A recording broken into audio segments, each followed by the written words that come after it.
कहानी तुमने सुनी मजनू की? मजनू का ये सतत चिल्लाना, लैला लैला, गली गली गांव के कूचे कूचे में चिल्लाना। लैला प्रतिष्ठित परिवार की लड़की थी, बाप बहुत नाराज था।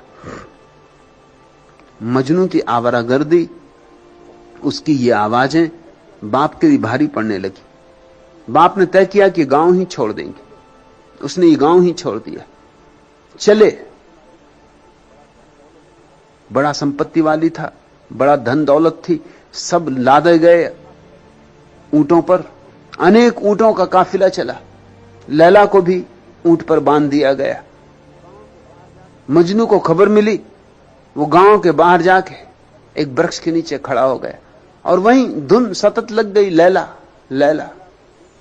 काफिला गुजरता रहा, लैला को धुन सुनाई पड़ती रही। लैला की आंखों से आंसू टपकते रहे, लेकिन कोई उपाय न था।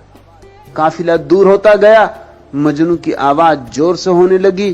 काफिला दूर होता गया, मजनू चिल्लाता रहा, चिल्लाता रहा, चिल्लाता रहा।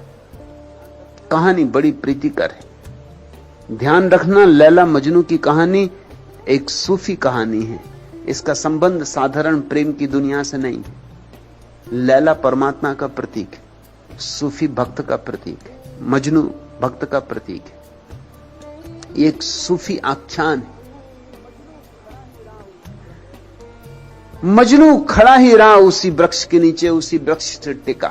दिन आए गए, रातें आई गईं, चांद निकले डूबे, सूरज उगे डूबे, वर्षा आई, गर्मी आई, सब ऋतुएं आई। न मालूम कितना समय गुजरा, मगर वो चिल्लाता ही रहा, लैला लैला। जब तक धुन रही, जब तक वाणी में शक्ति रही, जब तक श्वास रही, चिल्लाता रहा, चिल्लाता रहा। 12 वर्ष बीत गए, तब लैला वापस लौटी। उसने गांव में पता लगाया कि मजनू कहां है। लोगों ने कहा कि मजनू तो अब नहीं, सिर्फ मजनू की आवाज, और वो भी रात के सन्नाटे में। अगर गांव के फला फला वृक्ष के नीचे जाके खड़ी रहो तो सन्नाटे में रात की आवाज आती है, लैला लैला।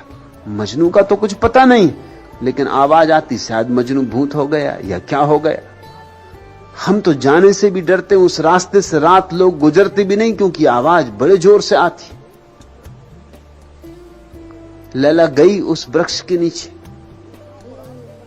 आवाज आ रही थी। दूसरों को रात के सन्नाटे में सुनाई पड़ती होगी, क्योंकि दूसरों के सिर में 1000 तरह का शोरगुल है, मगर लैला को तो दिन में ही सुनाई पड़ने लगी। जैसे ही वृक्ष के पास पहुंची, सुनाई पड़ने लगी वही आवाज, वही 12 साल जैसे बीच से मिट गए।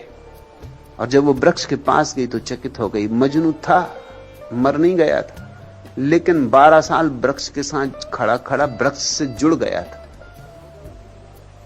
उसके हाथ वृक्ष की शाखाएं हो गए थे, उसके शरीर पे पत्ते निकल आए थे, फूल निकल आए थे।